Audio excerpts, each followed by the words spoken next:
Welcome to Sick Flicks, where we take a deep dive into the cinematic sewer to examine some of the goriest and most disturbing movies ever made. I'm Mike Bracken, aka the Horror Geek, and today we're exploring Takashi Miike's gruesome yakuza flick, Ichi the Killer. Released in 2001, Miike's film is another in the director's long line of cult classics. Those expecting a traditional gangster tale of crime and revenge are in for a shock.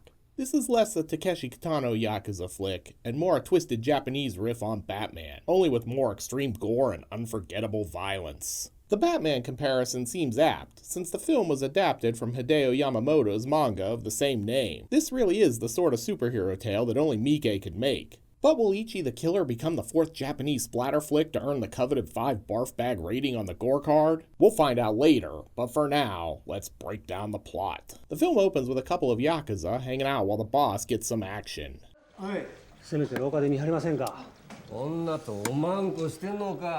We then jump to this dude beating and raping a woman. Yeah, that's not actually the boss, but these characters will be important later. Oh, and there's some strange dude peeping on them outside the window. I'm not big on kink shaming, but this feels weird. Hey, kid, you want to watch the show? You're gonna have to split the bill. Or not. Looks like you already finished. I've heard this movie hailed as Takashi Miike's seminal film, but I think we're maybe being a bit too literal here. Back out on a street somewhere, a cleanup crew is waiting.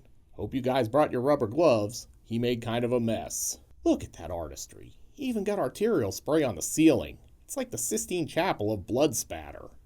This guy is Gigi, played by director Shinya Tsukamoto, who was responsible for a lot of great Japanese films, including the infamous cyberpunk classic Tetsuo Iron Man.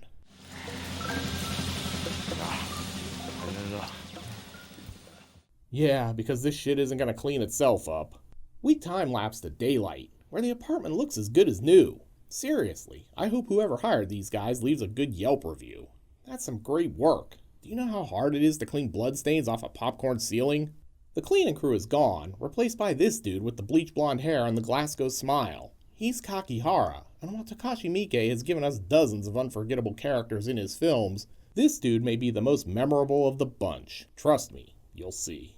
The boss has gone missing, and Kakihara here is questioning the bodyguards who lost him. The big boss arrives, and he's convinced Anjo has run off with a girl and 3 million yen.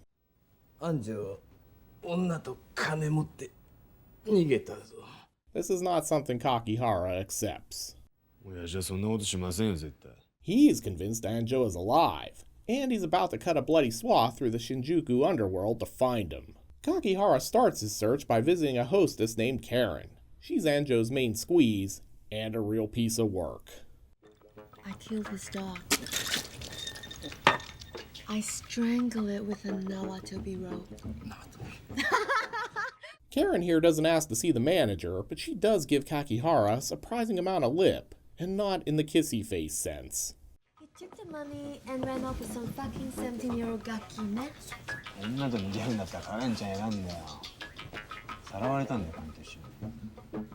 You mean he's killed already?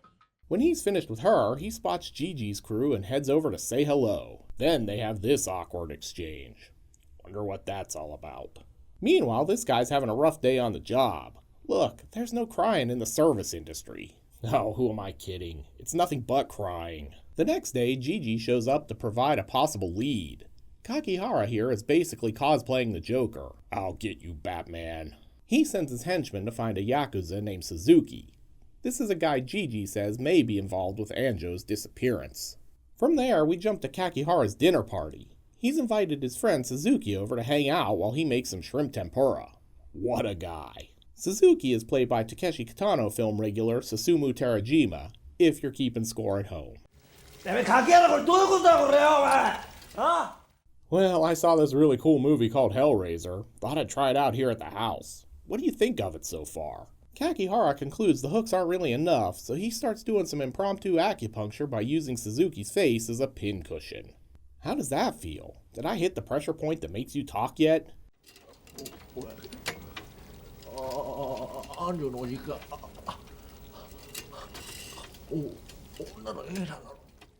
Wrong answer. Maybe that pressure point is down here. Kakihara then takes a break to check on his tempura. Ever the good host, he brings it over so he can offer some to Suzuki. Man, I've heard of greasing a palm, but this seems extreme. Even Gigi's pals are impressed. Still not getting the answers he wants, Kakihara goes all Khal Drogo here and dumps the hot oil over Suzuki's head. Then it's back to the needle. Dude's definitely trying to make a point here. He's about to move the interrogation south of the border when he's interrupted.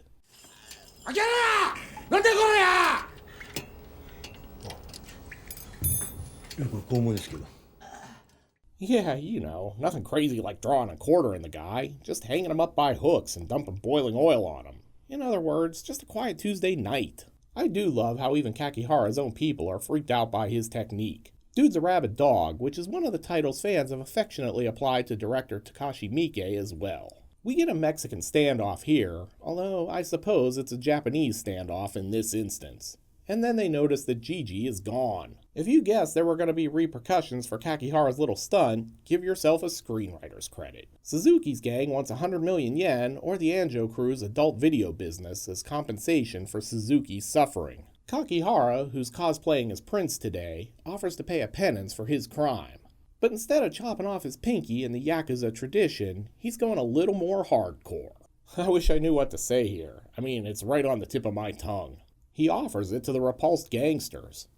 Does this taste funny to you? I can't tell because I just cut off my tongue. Then he gets a call from Karen.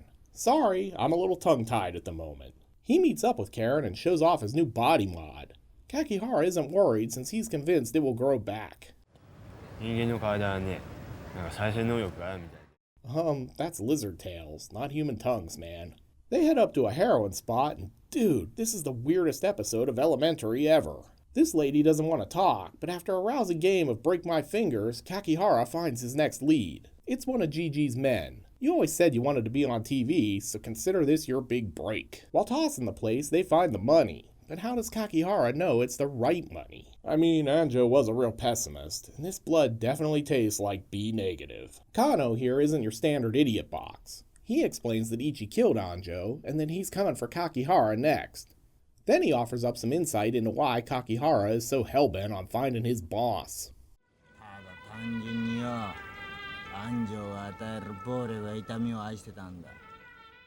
Suzuki, meanwhile, is recovering, and man, his mummy Halloween costume looks great. He's plotting his revenge against Kakihara when this impromptu cosplay convention breaks out. These guys are looking for the girl who was with Anjo, but don't get the answers they want. Then, in what feels like another movie, we're back to the pimp beating on this poor prostitute. Things are different this time, though, because Ichi's here. Yeah, that's right. Ichi, the infamous killer, is actually the dude who cries at his day job. Oh, and he has flashbacks to watching bullies rape a girl when he was in high school. He may be more messed up than Kakihara, which is impressive when you think about it. He busts in wearing his motocross S&M getup, and the pimp smacks him around a bit. I'm not crying, you're crying. No, he's definitely crying. When Ichi's finally had enough, he pops his boot blade and tells the pimp it's time to split. That's some terrible CGI, and there's more coming. Ichi's crushing on the hooker, but she's relegated him to the client zone, which is even a rung lower than the friend zone. He's looking to take the pimp's place, offering to beat her, but surprisingly, she's not really interested. Yeah, sorry, I just got out of a long-term relationship. I think I need to be single for a while and work on myself. She comes charging out of the on-deck circle, but Ichi gets her with the heel blade. She sprays blood everywhere, like a broken sprinkler head. After that, we get a look at what's left of Kano. Kakihara turned him into a DIY pinhead model. Not too shabby. Back at Yakuza HQ, Kakihara's kicked from the syndicate. This is bad news because it's probably going to be really hard to get a normal gig with facial piercings, scars, and half a tongue. He goes quietly, which makes sense because, you know, the tongue thing. But he does pop back in for one last statement.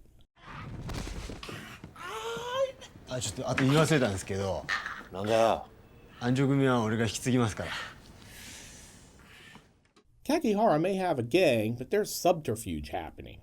Gigi and his crew are working with Suzuki to assassinate Kakihara.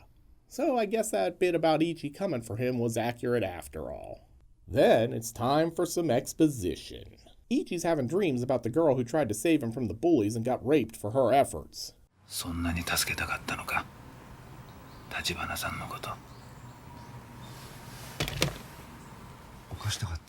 Yeah, Ichi's not right in the head, but he's clearly getting worse. Kakihara and his gang try to go back to the hostess club, but the owner doesn't want to let them in. So Kakihara sweetens the pot by offering him a free facelift. He looks 10 years younger already. Then Karen shows up, and since this is really a two-person job, she decides to lend a hand. You know what they say about teamwork? It's what makes the dream work. In fact, Karen decides they make such a great team that they should take their relationship to another level. For their first date, Karen chains Kakihara up like he's a Cenobite victim and punches him in the face and body repeatedly. Aw, who said romance was dead? Unfortunately, Kakihara can't let go of his past relationship, and they break up after just one date. So sad, but I guess it's back to Tinder. Back at the Yakuza HQ, Ichi's ready to settle some scores. It's raining blood and body parts. Too bad a lot of it's dodgy CGI. Ichi's traumatized in the aftermath, but Gigi insists he has to keep killing the bullies and bad guys.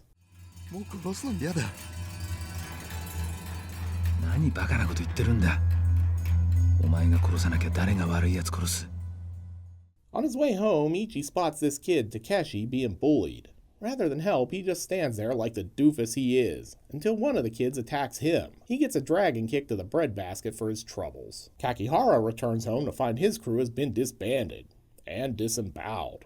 Place looks like a butcher shop's floor. Maybe he can hire Gigi to get it all cleaned up. He asks his second in command to call the police. Why?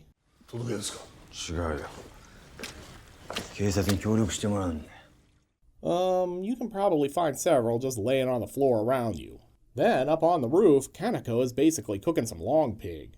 Turns out the bullied kid Ichi saved earlier is his son. This is all going to be important later.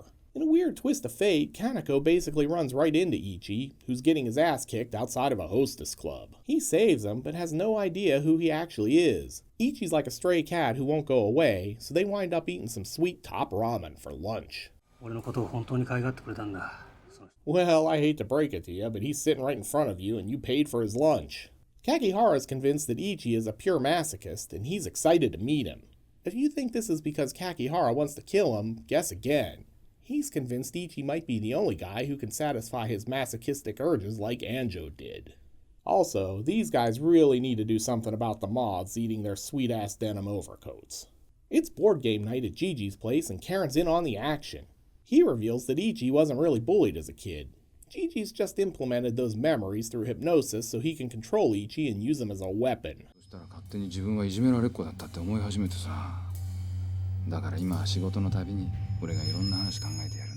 So yeah, the whole girl who got raped while he watched and did nothing story is a lie. But Ichi's newly awakened interest in rape is not. Good work, Gigi. Karen asks if she's under some hypnosis too. No way, baby. You're just mesmerized by my rugged good looks. The twins in the moth-eaten overcoats kidnap a hooker, and in one of the film's most infamous scenes, they slice her nipples off. Unfortunately, I can't show you that. Well, slicing her nipples off didn't work, but no one can resist giving up their secrets when I go full-on furry. He gives her a sniff and picks up the scent. And man, I wish I was making that up. The twins find the pimp, but he escapes, only to run into Kakihara. Oh, don't mind me, I'm just watering these plants. They look dry. He attacks Kakihara, but that just makes the masochist philosophical.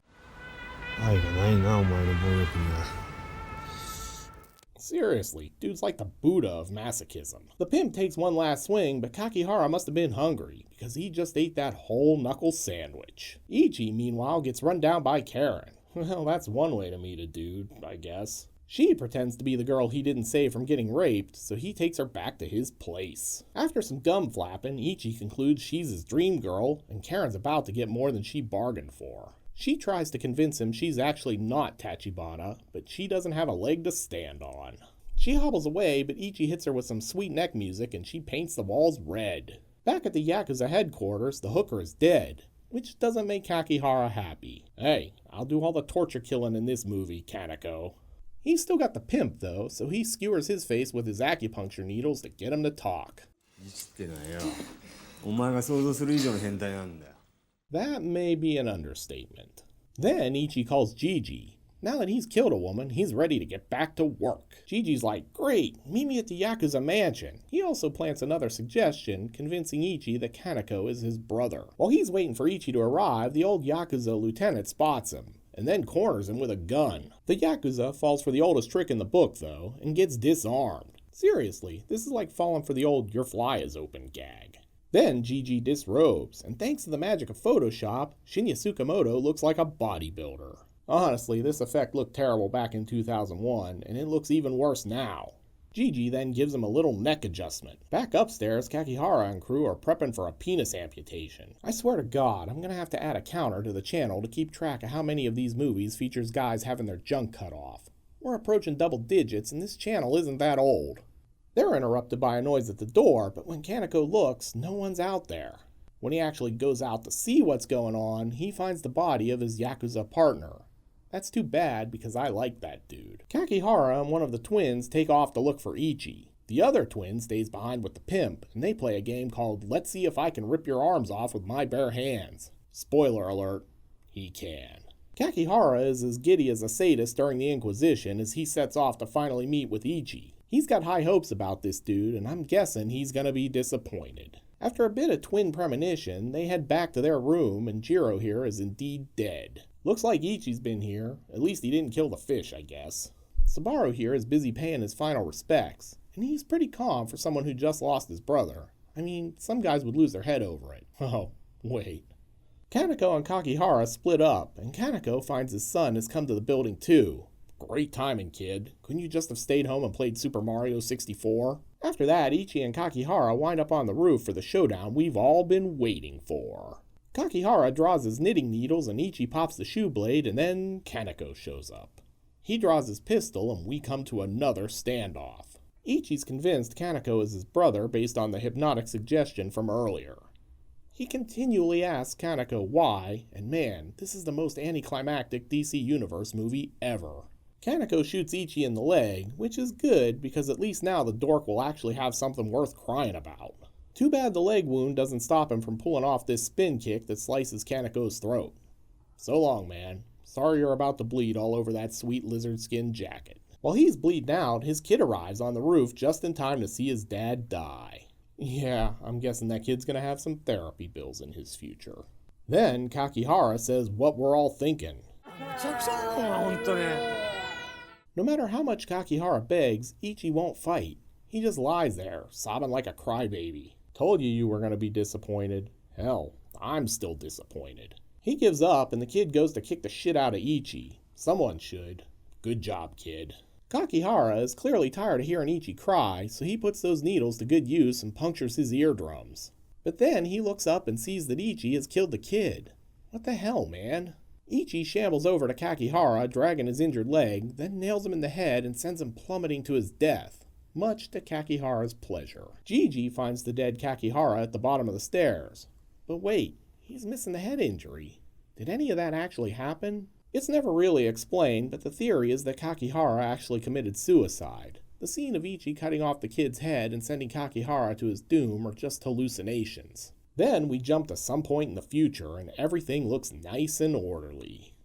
Oh god, that's Gigi hanging from a tree. A kid looks back. Is it Takeshi? Did he kill Gigi? That's all for you to figure out. And cue credits. And that, my fellow gore geeks, was Ichi the Killer. Miike's made a lot of great films. Like, seriously, the dude seems to have a new release every other week. But this is one of the best of the best. Tadanobu Asano is simply brilliant as Kakihara, and the gore and violence are unforgettable. But is it gory enough to earn 5 barf bags? Let's score it on the Gore Card and find out. In terms of gross anatomy, Ichi delivers. We've got a chopped off face, multiple shots of people having giant knitting needles stuck in their face, a nipple removal, several slashed throats, and that infamous tongue amputation. This film is sure to satisfy your inner gorehound, and really the only thing that holds it back from perfection is some shoddy CGI. Despite that, I'm still giving Ichi the Killer the coveted 5 barf bag rating. This is definitely a sick flick. What do you guys think? Is this Miike's most gruesome film? Cast your vote by leaving a comment below. And while you're down there, why not like this video and subscribe to the channel? I've got more Miike madness coming your way in the near future, and you wouldn't want to miss that, would you?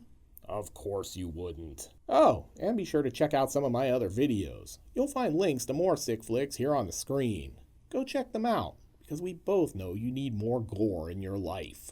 Until next time, I'm Mike Bracken, aka the Horror Geek, bringing you all the splatter that matters.